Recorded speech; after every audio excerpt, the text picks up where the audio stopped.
Happy day, welcome to Stock Insights. நம்ம சேனலில் daily stock நியூஸோட updates தான் பார்த்து வரோம். இந்த கண்டென்ட்லாம் Economic Times, CNBC, TV18, Moneycontrol, NDTV ப்ராஃபிட்லேருந்து எடுத்திருக்கேன். நான் செபி ரிஜிஸ்டர் அட்வைசர் கிடையாது. நீங்கள் இன்வெஸ்ட்மெண்ட் பண்ணுறதுக்கு முன்னாடி உங்கள் ஃபினான்ஷியல் அட்வைசரை கன்சல்ட் பண்ணிவிட்டு இன்வெஸ்ட்மெண்ட் பண்ணுங்கள். எஸ்டர்டே இந்தியன் மார்க்கெட் எப்படி க்ளோஸ் ஆச்சுன்னு பார்க்கலாம். நிஃப்டி 50 0.76% ரெட்டில் க்ளோஸ் ஆகிருக்கு. பேங்க் நிஃப்டி 0.35% ரெட்டில் க்ளோஸ் ஆகிருக்கு. டிஐ நெட் பையர்ஸாக இருக்காங்க. 1515.52 க்ரோஸ்க்கு பை பண்ணியிருக்காங்க. எஃப்ஐஐ நெட் செல்லர்ஸாக இருக்காங்க. 2463.72 க்ரோஸ்க்கு செல் பண்ணியிருக்காங்க. எஸ்டர்டே யூஎஸ் மார்க்கெட் எப்படி க்ளோஸ் ஆச்சுன்னு பார்க்கலாம். S&P 500 0.67% க்ரீனில் க்ளோஸ் ஆகிருக்கு. நாஸ்டாக் 0.98% க்ரீனில் க்ளோஸ் ஆகிருக்கு. டவ் ஜோன்ஸ் 0.38% க்ரீனில் க்ளோஸ் ஆகிருக்கு. இந்தியன் ஏடிஆரான இன்ஃபோசிஸ் ஏடிஆர் 0.18% க்ரீன்லையும், ஐசிஐசிஐ பேங்க் ஏடிஆர் 0.35% க்ரீன்லையும், ஹெச்டிஎஃப்சி பேங்க் ஏடிஆர் 1.06% ரெட்டில் க்ளோஸ் ஆகிருக்கு.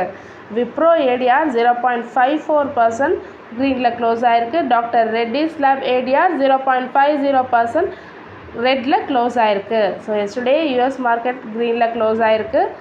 நம்ம மார்க்கெட் இன்றைக்கி எப்படி ரியாக்ட் பண்ணுதுன்னு பொறுத்திருந்து தான் பார்க்கணும். எஸ்டர்டே பார்த்திங்கன்னா ட்ரம்ப் 25% டேரிஃப் இம்போஸ் பண்ணியிருக்காங்க ஸ்டீல் அண்ட் அலுமினியம் இம்போர்ட்ஸ்க்கு. அதேமாரி சிமிலராக இன்னும் கொஞ்சம் ஆட் பண்ணியிருக்காங்க. என்னென்ன அதர் குட்ஸ்க்கு ஆட் பண்ணியிருக்காங்கன்னு பார்த்தீங்கன்னா ஃபார்மாக்கு, ஆயில் அண்ட் செமிகண்டக்டர்ஸ்க்கு. ஸோ இதுக்கெல்லாமும் அந்த டேரிஃபை இன்க்ளூட் பண்ணியிருக்காங்க. ஸோ நேற்றுக்கு ஒரு ஹெவி வெயிட் ஃபார்மா ஸ்டாக்ஸ் எல்லாமே டவுனில் தான் இருந்தது. டாக்டர் ரெட்டிஸ் லேப், சிப்லா, லூபின், சன்ஃபார்மா எல்லாமே 1 to 3% வரைக்கும் நேற்றுக்கு ரெட்டில் இருந்தது. Next அல்கம் labs, Ipca labs, ஒக்காட் pharma எல்லாம் 3 to 6% வரைக்கும் நேற்றுக்கு ஃபால் ஆயிருந்தது. ஸோ நிஃப்டி ஃபார்மா இண்டெக்ஸே 2% வரைக்கும் நேற்றுக்கு ஃபால் ஆயிருந்தது. அது மட்டும் இல்லாமல் வேதாந்தா, செயில் எல்லாமே ஓவர் 4% வரைக்கும் ஃபெல் ஆயிருந்தாங்க. Tata steel, national aluminium, JSW steel எல்லாமே 3% வரைக்கும், நியர் டு 3% வரைக்கும் நேற்றுக்கு இந்த ஸ்டீல் அலுமினியம் கம்பெனிஸ்லாம் 3% வரைக்கும் ஃபால் ஆயிருந்தாங்க. கிறிசில் Q3 ரிசல்ட் கொடுத்துருக்காங்க. இயர் ஆன் இயர் வைஸ் பார்க்கலாம். நெட் ப்ராஃபிட் 7% இன்க்ரீஸ் ஆகிருக்கு. ரெவென்யூ 0.5% டவுன் ஆகிருக்கு. 912.91 crore கொடுத்துருக்காங்க. ஸோ மார்ஜினலாக டவுன் ஆகிருக்கு. எபிடா 6% இன்க்ரீஸ் ஆகிருக்கு. எபிடா மார்ஜின் 29.6%லேருந்து 31.4% இன்க்ரீஸ் ஆகிருக்கு. முகேஷ் அம்பானியோட ரிலையன்ஸ் ரீட்டைல் புதுசாக லான்ச் பண்ணியிருக்காங்க. ஆல்ரெடி இருந்தது தான், அது திரும்ப ரீலான்ச் பண்ணியிருக்காங்க. ஷீ இன்னுன்றதை இந்தியாவில் திரும்ப ரீலான்ச் பண்ணியிருக்காங்க. ஸோ இதில் அவங்க ட்ரெஸ்ஸஸ் எவ்வளோ ப்ரைஸ்க்கு ஸ்டார்ட் பண்ணுறாங்கன்னா 199. ஸோ இந்த ஸ்டோர் எக்ஸ்க்ளூசிவாக லேடிஸ்க்கே உள்ள ஸ்டோர்ஸ் தான் இது. ஸோ எதுலேருந்து ஸ்டார்ட் பண்ணுறாங்கன்னா 199 rupeesலேருந்து ட்ரெஸ்ஸஸ் ஸ்டார்ட் ஆகுது. ஸோ இது ஒரு ஃபேஷன் ஸ்டோர்னே சொல்லலாம். ஸோ இந்த ஃபாஸ்ட் கோயிங் ஃபேஷன் வாரில் நிறையா சேலஞ்சஸ் காம்படிட்டர்ஸ்லாம் இருக்காங்க. ஜூடியோ, நாயக்கா ஃபேஷன். ஸோ இதுக்கெல்லாம் ரிலையன்ஸ் ரீட்டைல் ஒரு சேலஞ்சிங்காக இருக்கும். அதாவது அந்த ஷீன்ற பிராண்ட் சேலஞ்சிங்காக இருக்கும்னு சொல்லியிருக்காங்க. பதஞ்சலி ஃபுட்ஸ் Q3 ரிசல்ட் கொடுத்துருக்காங்க. குவார்டர் ஆன் குவார்டர் பேசிஸில் நெட் ப்ராஃபிட் 20.2% இன்க்ரீஸ் ஆகிருக்கு. 371 crore கொடுத்துருக்காங்க. ரெவென்யூ 11.6% இன்க்ரீஸ் ஆகிருக்கு. எபிடா 541 crore இன்க்ரீஸ் ஆகிருக்கு. 20.3% இன்க்ரீஸ் ஆகிருக்கு. எபிடா மார்ஜின் 5.5லேருந்து 5.9% இன்க்ரீஸ் ஆகிருக்கு. ஸோ ஓவராலாக பதஞ்சலி ஃபுட்ஸ் ஒரு நல்ல ரிசல்ட் கொடுத்துருக்காங்க. RBI ரீட்டைல் இன்ஃப்ளேஷன் எவ்வளோ இருக்கும் ஃபார் த ஃபினான்ஷியல் இயர் 26க்கு எப்படி இருக்குன்னு ப்ரொஜெக்ட் பண்ணியிருக்காங்க. 4.2% ப்ரொஜெக்ட் பண்ணியிருக்காங்க. அதேமாரி இப்போ also retail the forecast of current physical year இருக்குல்ல, அதுக்கும் 4.2% தான் இருக்கும்னு ப்ரொஜெக்ட் பண்ணியிருக்காங்க. இந்த ஜான்வரி மந்த்துக்கு எவ்வளோ இருக்கலாம்னா 4.6% இருக்கலாம்னு ப்ரொஜெக்ட் பண்ணியிருக்காங்க. டிசம்பரில் 5.22%லேருந்து இப்போ கம்மியாக இருக்குன்னு சொல்லி ப்ரொஜெக்ட் பண்ணியிருக்காங்க. ரிலையன்ஸ் கன்சியூமர் ப்ராடக்ட்ஸ் அதோட ஸ்பின்னர்ன்ற ஒரு பிராண்டு டிசைன் பண்ணியிருக்காங்க. இது இந்தியாவில் எக்ஸ்க்ளூசிவாக ஃபிட்னஸ்லாம் யார் பண்ணுறாங்களோ அவங்களுக்கு ரொம்ப யூஸ்ஃபுல்லாக இருக்கும். ஸோ குயிக்காக ஹைட்ரேஷன் யாருக்கு வேணும் அப்படிலாம் நினைக்கிறாங்களோ அவங்களுக்கு இந்த ஸ்பின்ன்ற பிராண்ட் வந்து யூஸ்ஃபுல்லாக இருக்கும்னு சொல்லியிருக்காங்க. இது ஒரு ஹைட்ரேஷன் சொல்யூஷன் கொடுக்குன்னு சொல்லியிருக்காங்க. இந்த ஸ்பின்ன்றது ஒரு ஸ்போர்ட்ஸ் ட்ரிங்க்கு. இது வந்து ₹10க்கே அவங்க அஃபோர்டபுளாக கொடுக்குறாங்க. லெமன், ஆரஞ்சு, நைட்ரோ ப்ளூ இந்த ரேஞ்சஸில் இந்த கலர்ஸில் இருக்குதுன்னு சொல்லியிருக்காங்க. பேட்டா இந்தியா Q3 ரிசல்ட் கொடுத்துருக்காங்க. நெட் ப்ராஃபிட் 1% க்ரோ ஆகிருக்கு. 1% க்ரோ ஆகிருக்கு. எஸ்டிமேஷனும் ஆனால் மிஸ் பண்ணியிருக்கு. 72 crore கொடுத்துருக்காங்க. இவங்க கொடுத்துருக்க ரிசல்ட் வந்து பார்த்திங்கன்னா 58.70 crore தான் கொடுத்துருக்காங்க. ரெவன்யூ 1.7% இன்க்ரீஸ் ஆகிருக்கு. எஸ்டிமேஷனை பீட் பண்ணலை. எபிடா 9% இன்க்ரீஸ் ஆகிருக்கு. 199.52 crore கொடுத்துருக்காங்க. ஸோ இன்லைன் வித் எஸ்டிமேஷன் தான்.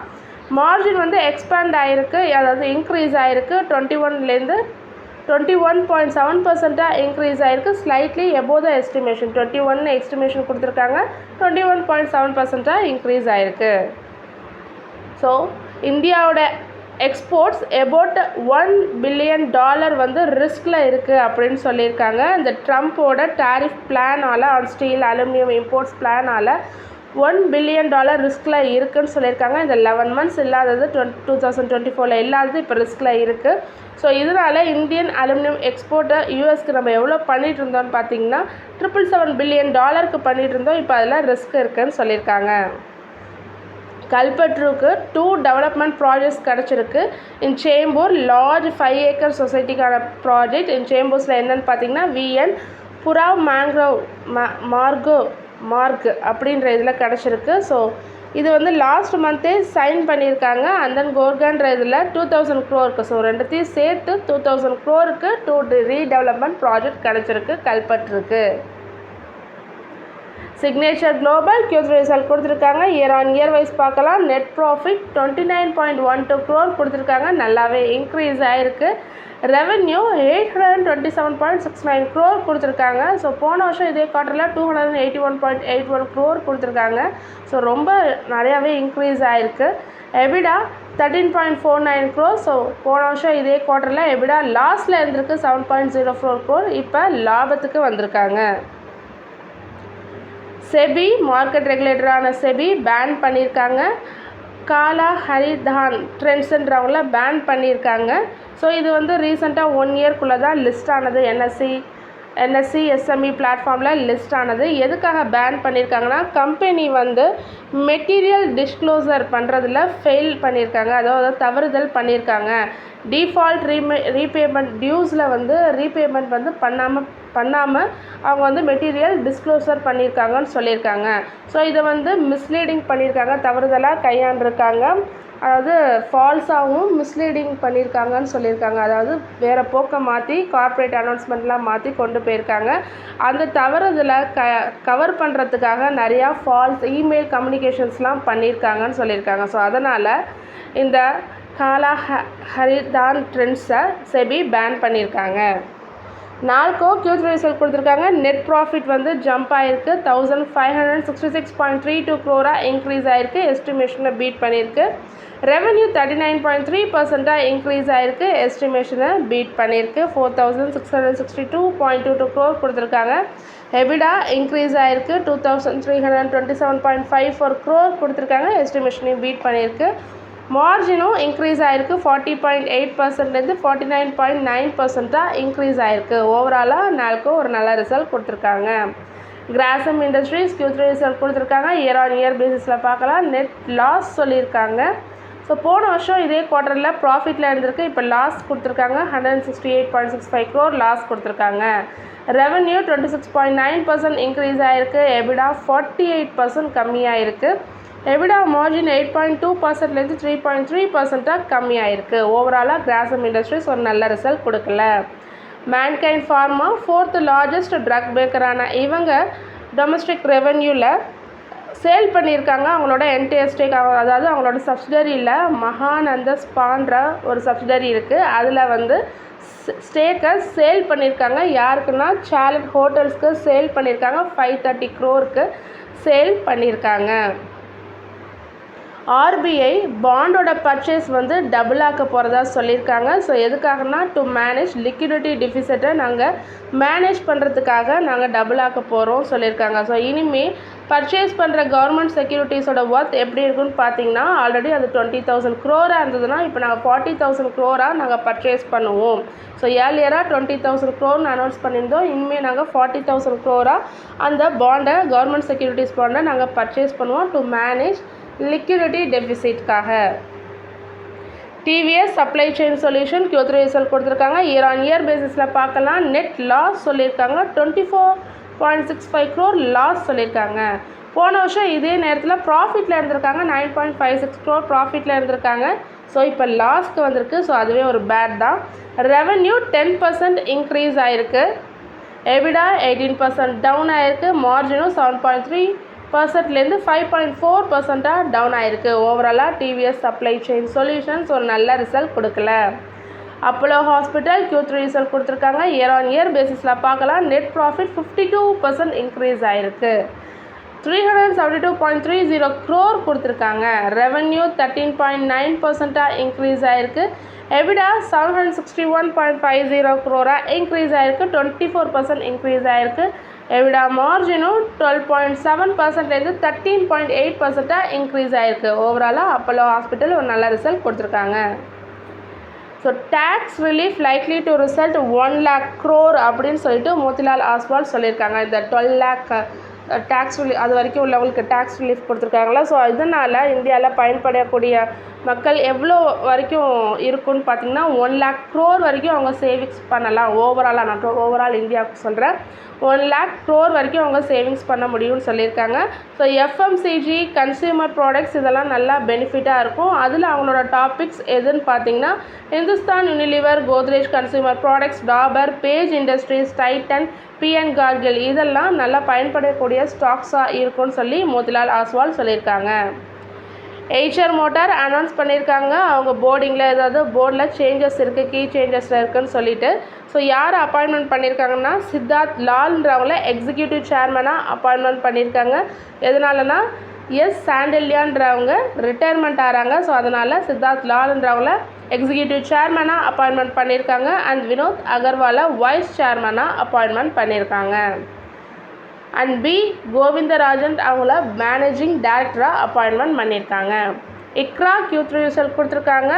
இயர் ஆன் இயர் பேசிஸில் பார்க்கலாம். நெட் ப்ராஃபிட் 31% இன்க்ரீஸ் ஆகிருக்கு. ரெவென்யூ 5.5% இன்க்ரீஸ் ஆகிருக்கு. எபிடா 42.16 crore இன்க்ரீஸ் ஆகிருக்கு. அதாவது 39% இன்க்ரீஸ் ஆகிருக்கு இயர் ஆன் இயர் பேசிஸில்.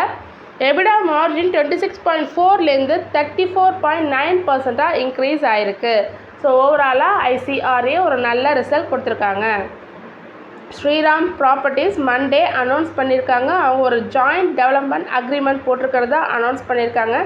எதுக்காகனா ஒரு ப்ரீமியம் ரெசிடென்ஷியல் காம்ப்ளெக்ஸ் வந்து அவங்க டெவலப் பண்ண போகிறதா சொல்லியிருக்காங்க. கோயம்பேடு, சென்னையில் டெவலப் பண்ண போகிறோம். அந்த ப்ராஜெக்டோட ஒர்க் பார்த்திங்கன்னா 350 to 400 crore இருக்குன்னு சொல்லியிருக்காங்க Shriram properties. Force Motors Q3 result கொடுத்துருக்காங்க. இயர் ஆன் இயர் பேசிஸில் பார்க்கலாம். நெட் ப்ராஃபிட் 35% இன்க்ரீஸ் ஆகிருக்கு. ரெவென்யூ 11.7% இன்க்ரீஸ் ஆகிருக்கு. எபிடா 3% இன்க்ரீஸ் ஆகிருக்கு.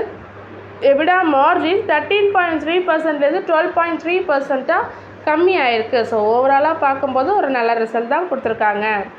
திலக் நகர் இண்டஸ்ட்ரீஸ் வந்து கேஸ் ஃபைல் பண்ணியிருக்காங்க. எகெயின்ஸ்ட் அலைட் பிளெண்டர்ஸ்க்கு எகெயின்ஸ்ட் கேஸ் ஃபைல் பண்ணியிருக்காங்க. எதுக்காகனா அவங்க வந்து பாட்டில் அண்ட் செல் மேக்கிங் பண்ணுறாங்க. பாட்டிலிங் அண்ட் செல்லிங் ஆல்கஹாலிக் ப்ரீவரேஜஸ்லாம் பண்ணுறாங்க. Under the brand names of mansion house and Savoy கிளப்ன்ற நேமுக்கு கீழே பண்ணுறாங்க. ஸோ இந்த மேன்ஷன் ஹவுஸுன்றது எங்களுடைய பிராண்டுன்னு சொல்லிட்டு திலக் நகர் இண்டஸ்ட்ரீஸ் அவங்களுக்கு எகெயின்ஸ்டாக கேஸ் ஃபைல் பண்ணியிருக்காங்க. ஸோ அந்த மேன்ஷன் ஹவுஸுன்றது திலக் நகர் இண்டஸ்ட்ரீஸோட பிராண்டு. ஸோ அது வந்து அலைட் பிளெண்டர்ஸ் யூஸ் பண்ணுறாங்கன்னு சொல்லிட்டு Tilak Nagar industries allied பிளெண்டர்ஸ்க்கு எகெயின்ஸ்டாக case file பண்ணியிருக்காங்க. ஸோ இந்த பிராண்ட் நேமில் விஸ்கி பிராந்தி அண்ட் ஃப்ளேவர் பிராந்திலாம் நாங்கள் மேக் பண்ணிட்டு வரோம். ஸோ இது எங்களுக்கு ஒன் ஆஃப் த இம்பார்ட்டண்ட் ஒரு இது அப்படின்னு சொல்லியிருக்காங்க. ஆனால் ஹைகோர்ட் என்ன டிசிஷன் எடுத்திருக்காங்கன்னு சொல்லியிருக்காங்கன்னா அலைட் பிளெண்டர்ஸ் வந்து அந்த நேமில் செல் பண்ணலாம், சேம் நேமில் ப்ராடக்ட்ஸை செல் பண்ணலான்னு ஹைகோர்ட் வந்து அலைட் பிளெண்டர்ஸ்க்கு தீர்ப்பு கொடுத்துருக்காங்க. அலைட் பிளெண்டர்ஸ்க்கு ஃபேவராக தீர்ப்பு கொடுத்துருக்காங்க. எஸ்கார்ட் குபுட்டா Q3 ரிசல்ட் கொடுத்துருக்காங்க. இயர் ஆன் இயர் பேசிஸ்லாம் பார்க்கலாம். நெட் ப்ராஃபிட் 9% இன்க்ரீஸ் ஆகிருக்கு. ரெவன்யூ 8.5% இன்க்ரீஸ் ஆகிருக்கு. எபிடா 4% இன்க்ரீஸ் ஆகிருக்கு. 335.29 crore கொடுத்துருக்காங்க. எபிடா மார்ஜின் 12லேருந்து 11.4% மார்ஜினால தான் கம்மியாயிருக்கு. ஓவராலாக எஸ்கார்ட் குபுட்டா ஒரு நல்ல ரிசல்ட் தான் கொடுத்துருக்காங்க. Sun Pharma advance research company Q3 result கொடுத்துருக்காங்க. இயர் ஆன் இயர் பேசிஸில் பார்க்கலாம். நெட் லாஸ் சொல்லியிருக்காங்க. ஸோ போன வருஷமும் இதே குவார்ட்டரில் லாஸ் தான் சொல்லியிருக்காங்க. 99.31 crore லாஸ் சொல்லியிருக்காங்க. இப்போ அந்த லாஸில் கொஞ்சம் கம்மி பண்ணியிருக்காங்க. ஆனால் லாஸ் தான் சொல்லியிருக்காங்க. 79.41 crore லாஸ். ரெவன்யூ 7.6% இன்க்ரீஸ் ஆகிருக்கு. எபிடா லாஸ் ஆகிருக்கு. ஸோ எபிடா லாஸை கம்மி பண்ணியிருக்காங்க. 73.69 crore கம்மியாயிருக்கு. கௌதம் அதானி டொனேட் பண்ணுறதா சொல்லியிருக்காங்க. 16 billion rupees டொனேட் பண்ணுறதா சொல்லியிருக்காங்க. ஃபார் பில்டிங் 1000 பெட்டு வந்து ஒரு ஹாஸ்பிட்டல், அதாவது மயோ கிளினிக் குளோபல் கன்சல்டிங்கிற ஒரு இதுக்கு நாங்கள் டொனேட் பண்ணுறதா சொல்லியிருக்காங்க. இது ஒரு நான் ப்ராஃபிட் ஹாஸ்பிட்டல்னு சொல்லியிருக்காங்க. ஸோ அலாங் வித் பார்ட்னர்ஷிப்போட மயோ கிளினிக் குளோபல் ஹாஸ்பிட்டலோட பார்ட்னர்ஷிப்போட தான் நாங்கள் இதை பண்ண போகிறோம் அப்படின்னு சொல்லியிருக்காங்க. ஸோ இது மூலமாக high quality medical treatment facilities எல்லாம் கொடுக்க போகிறதா சொல்லியிருக்காங்க. ஹெல்த் கேர் சர்வீசஸை இம்ப்ரூவ் பண்ண போகிறதா சொல்லியிருக்காங்க. Along with the partnership of Mayo clinic global consulting and Gautam Adani family. Ashoka Buildcon Q3 result கொடுத்துருக்காங்க. இயர் ஆன் இயர் பேசிஸில் பார்க்கலாம். நெட் ப்ராஃபிட் 654.51 crore இன்க்ரீஸ் ஆகிருக்கு. ரெவன்யூ ஆனால் டவுன் ஆகிருக்கு. 10.1% கம்மியாகிருக்கு. EBITDA 7% increase. எபிடா மார்ஜின் 22.5%லேருந்து 26.8% இன்க்ரீஸ் ஆகிருக்கு. எய்ச்சர் மோட்டார் Q3 ரிசல்ட் கொடுத்துருக்காங்க. நெட் ப்ராஃபிட் 18% இன்க்ரீஸ் ஆகிருக்கு. ரெவன்யூ 19% இன்க்ரீஸ் ஆகிருக்கு. எபிடா 10% இன்க்ரீஸ் ஆகிருக்கு. மார்ஜின் வந்து பார்த்திங்கன்னா 26.1லேருந்து 24.2% கம்மியாயிருக்கு. ஸோ ஓவராலாக பார்க்கும்போது எய்ச்சர் மோட்டார்ஸ் ஒரு நல்ல ரிசல்ட் தான். நேஷ்னல் ஃபெர்டிலைசர் Q3 ரிசல்ட் கொடுத்துருக்காங்க. இயர் ஆன் இயர் பேசிஸில் பார்க்கலாம். நெட் ப்ராஃபிட் வந்து 70% கம்மியாயிருக்கு. 45.81 crore தான் கொடுத்துருக்காங்க. Revenue 22.8% down. EBITDA down 53% down. மார்ஜினும் டவுன். ஓவராலாக நேஷ்னல் ஃபெர்டிலைசர்ஸ் ஒரு நல்ல ரிசல்ட் கொடுக்கல. ஸோ தொடர்ந்து இதுமாரி யூஸ்ஃபுல்லான மார்க்கெட் அப்டேட்லாம் உங்களுக்கு வேணும்னா மறக்காமல் நம்ம சேனலை சப்ஸ்கிரைப் பண்ணுங்கள். பெல் ஐக்கான் கிளிக் பண்ணுங்கள். லைக் அண்ட் ஷேர் பண்ணுங்கள். தேங்க்யூ.